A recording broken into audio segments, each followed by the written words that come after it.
শ্রী শঙ্করাচার্য প্রণীত গীতা মাহাত্ম্যে বলা হয়েছে, শ্রীমদ্ ভগবদ্ গীতার নির্দেশকে যথাযথভাবে অনুসরণ করতে পারলে অতি সহজেই সমস্ত ভয় ও উদ্বেগ থেকে মুক্ত হওয়া যায়।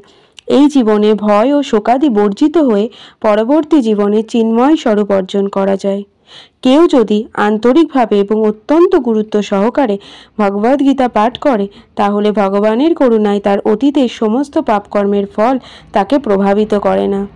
প্রতিদিন জলে স্নান করে মানুষ নিজেকে পরিচ্ছন্ন করতে পারে, কিন্তু কেউ যদি ভগবদ্গীতার গঙ্গা জলে একটিবারও স্নান করে, তাহলে তার জড় জীবনের মলিনতা একেবারেই বিনষ্ট হয়ে যায়।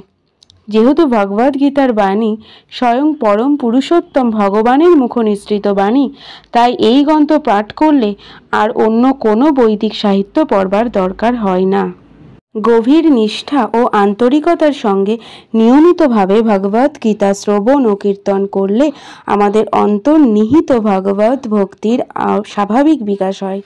তাই মন থেকে সবাই বলুন, রাধে রাধে, হরে কৃষ্ণ হরে কৃষ্ণ।